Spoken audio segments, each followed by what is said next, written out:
This week I'm taking you beyond the passenger terminal at Honolulu's Daniel K. Inouye International Airport to see the hidden side of operations at Hawaii's busiest hub.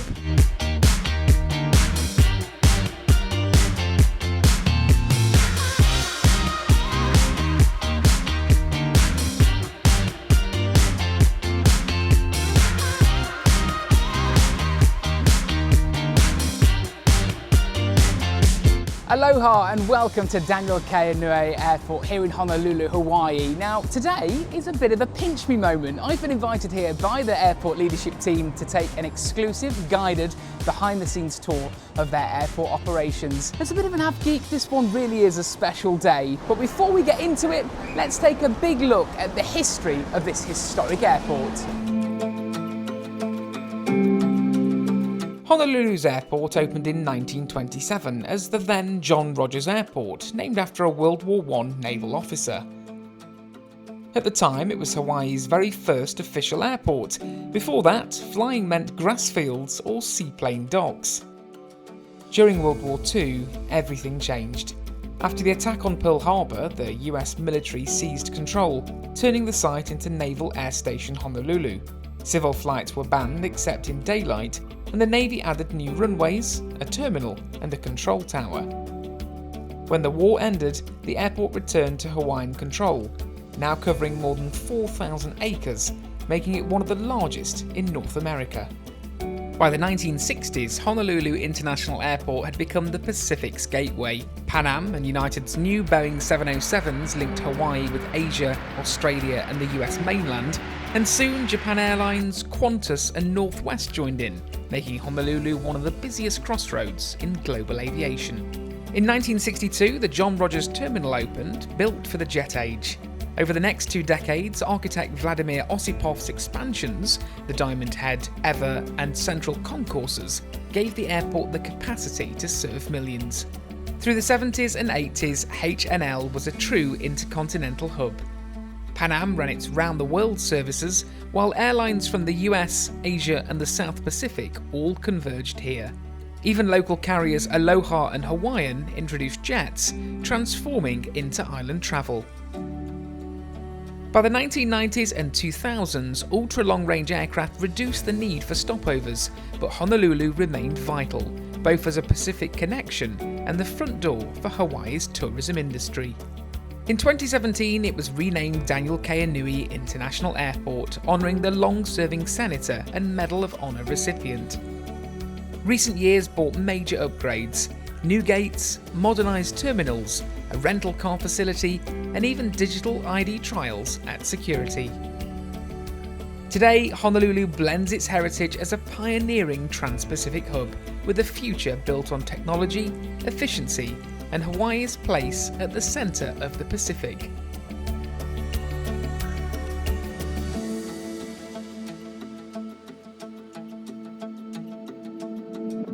So briefly swapping palm trees for here back in England. Not my back lawn, but pretty close to it. I ask you not to skip this while I briefly talk to you for 30 seconds about this project. So getting access to an international airport is really, really difficult. And when I emailed Hawaii's Department for Transportation, they were so open and invited me to do this fantastic video.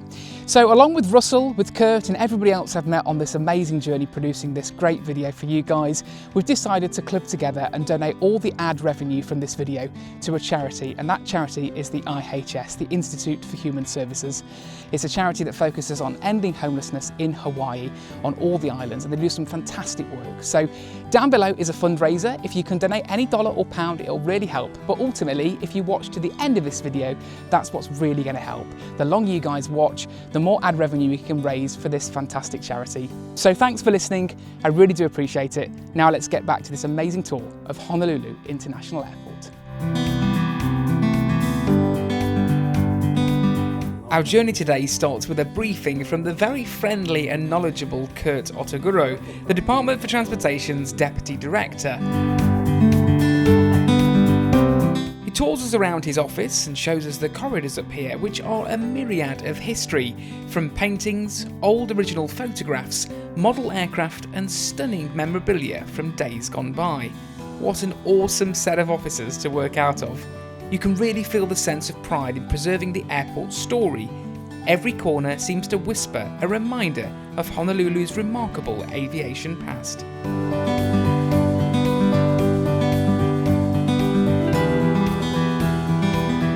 Now, in a change of gear, directly opposite here is the Federal Detention Centre, not exactly the kind of terminal you'd want to check into.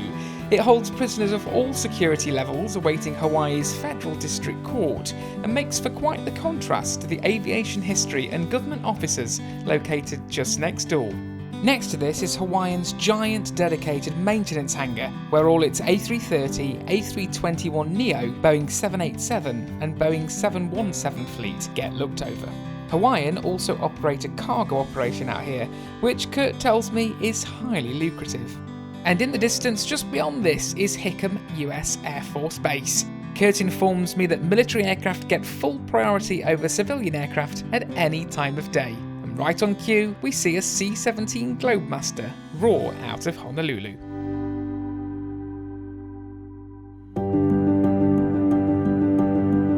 Our journey today starts in Terminal 1, which opened in July 1993. This section is home to Hawaiian and in the future Alaska Airlines, as the merger completed in September 2024.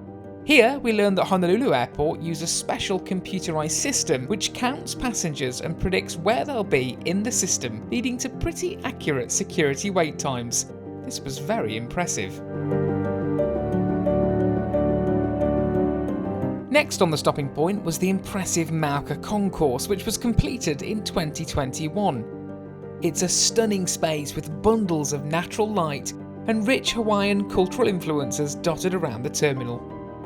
There's a replica of Daniel K. Inouye's office, the former US Senator and President pro tempore. That's the second highest ranking official of the United States Senate after the Vice President to you and me. I can't deny that the Mauka Concourse really is a delight for travellers. Its open plan, easy to navigate design has been winning over residents and visitors to Honolulu alike since 2021. If you need a lift, the staff here have got you. Just another nice touch if you ask me. Hawaii's USDA displays remind travellers why bringing in certain plants, produce or animals is restricted, protecting the island's fragile ecosystem from invasive species and disease. Another nice touch is this Pages and Pages store, showcasing why the Randolph-Shepard Act is so important. It gives blind vendors priority to operate vending facilities on federal properties, helping to create jobs and economic independence. Next up came the news that we were going to be escorted airside. No, really, I mean properly airside.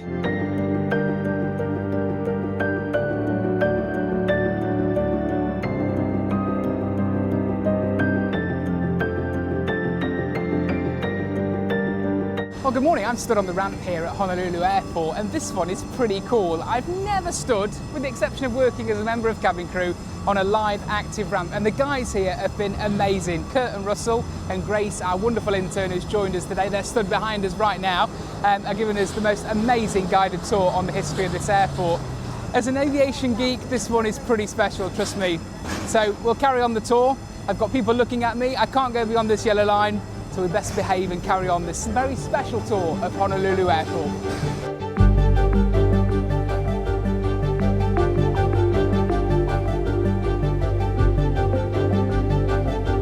It's hard whilst walking around airside to truly appreciate how big Honolulu International Airport really is. It serves roughly over 21 million passengers annually and handles more than 260,000 aircraft movements each year. It's one of the few US airports with non-stop links across Asia, Oceania and North America, and it also ranks among the busiest airports in the US for international travel. So under the belly of the airport, above us is Terminal 1, is this amazing baggage carousel. Now, of course, we all know they exist, but we never really see them. I've seen them on documentaries, things like Heathrow's busiest airport, etc. But to be in one is pretty amazing. Now, Kurt has just told me they process 40 million, around 40 million pieces of luggage every year.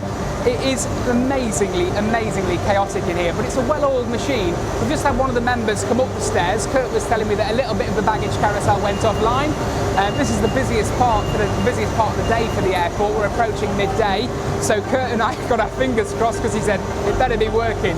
Unfortunately, it's back online now, but it shows you the amazing behind-the-scenes things that you don't see as a regular passenger. You drop your luggage off, and the last time you see it is going through the belt, and then you pick it up at your end destination.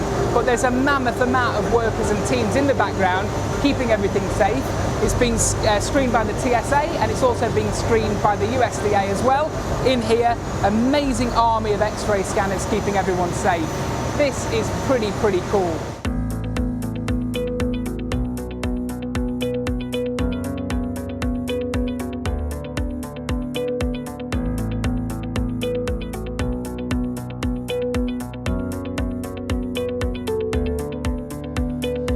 On the walk over to Terminal 2, our next stop, Kurt points out a display honouring Hawaii's Nisei veterans. It's another example of how H&L truly shines in showcasing meaningful cultural tributes and artwork. Here before you is the CB Lansing Garden, and it's named in honour of flight attendant Clarabelle Lansing, who tragically lost her life in the 1988 Aloha Airlines Flight 243 accident. Today it stands as a peaceful memorial and reminder of her bravery and the resilience of Hawaii's aviation community.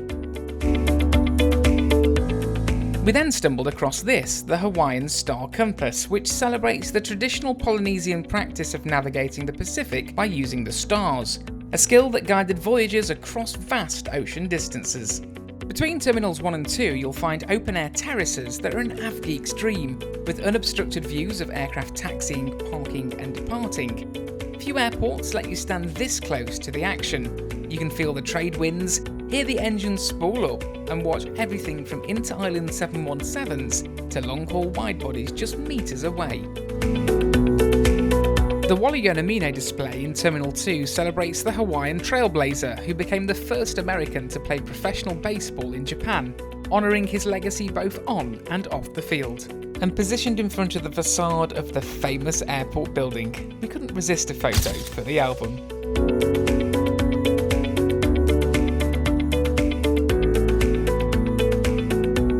These beautiful gardens were designed in 1962 by Richard C. Tong when Daniel K. Inouye International Airport was first built.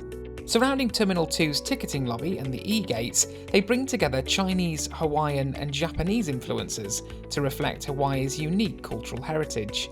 Pathways, bridges and stepping stones connect the three gardens, while flowing waterways symbolise the blending of traditions that define island life.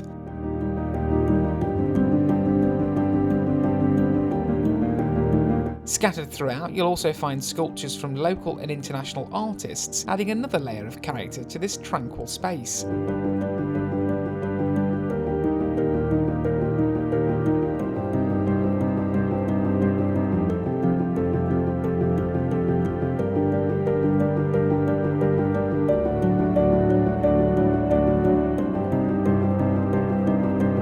These gardens are absolutely beautiful, and I must admit, most airports could benefit from a space like this.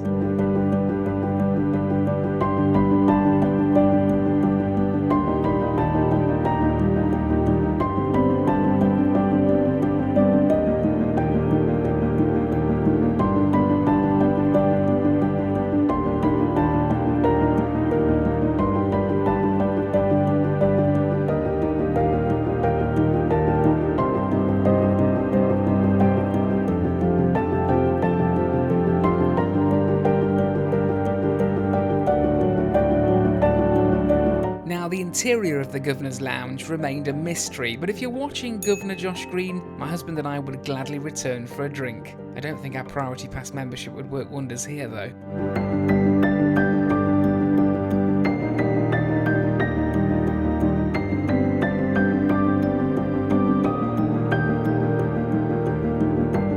To the side of the gardens is this little alcove which lets you look out onto the apron from the ground level. You get a very good waft of kerosene standing here.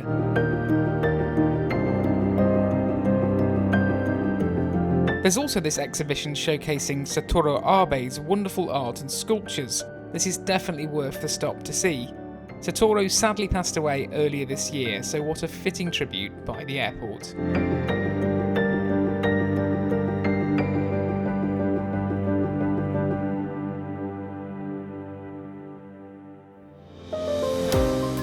Next, we headed back up into the offices near Terminal 2 and took in more of these awesome pieces of history. From model planes, gigantic aerial maps, and old-school tacked photos, before Kurt returned with good news. We'd been given permission by the airport to access the operations tower, a place few have rarely been. Even Russell, who works for the Department of Transportation, told me even he hasn't been up here before. But first, steps. A lot of steps. The team show us all the monitoring systems they use and just how big the airfield really is from an ops perspective.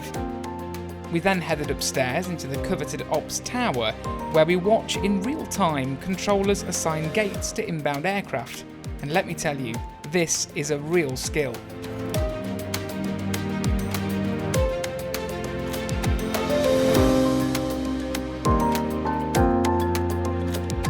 Next, we walk out onto the Ops Tower balcony, which has the best view of the airport. It's so surreal to be so high looking out onto the apron.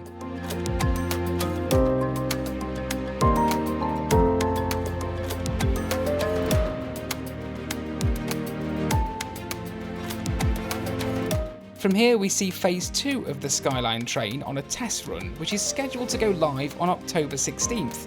Yes, that's just 10 days' time, so my best of luck to all involved with the launch.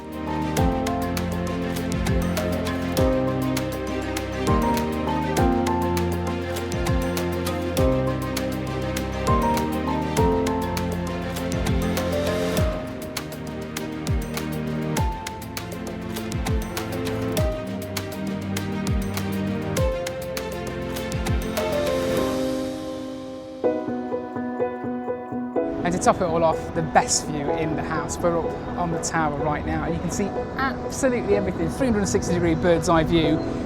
This is what it's all about. A big thank you to everyone that's helped us today with the access. The guys have been absolutely superb. Russell, Kurt and everybody else, all the guys behind us now that have made this happen. Thank you so much. And this has been a dream come true. It's been wonderful to take you on the journey of Honolulu's airport, to show you the operations, helicopter going over us as we speak. But ultimately, this is a fantastic airport. It's got so much history, but it's also got so much growth ahead of it as well. So if you're thinking about coming to Hawaii, definitely get it on your list. Land into Honolulu, you'll have the time of your life. I hope you've enjoyed watching, and as always, I'll see you in the next one. So next time you find yourself flying out or into Honolulu, you'll know just how much planning, teamwork and dedication goes on behind the scenes to get you away safely and on time.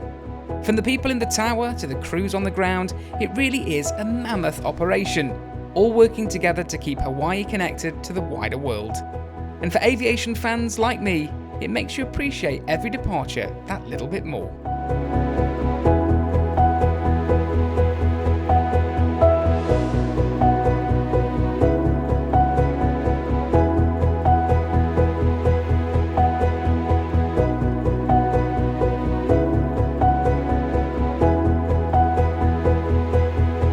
If you enjoyed this video, don't forget to hit that subscribe button and tap the bell icon so you never miss another upload.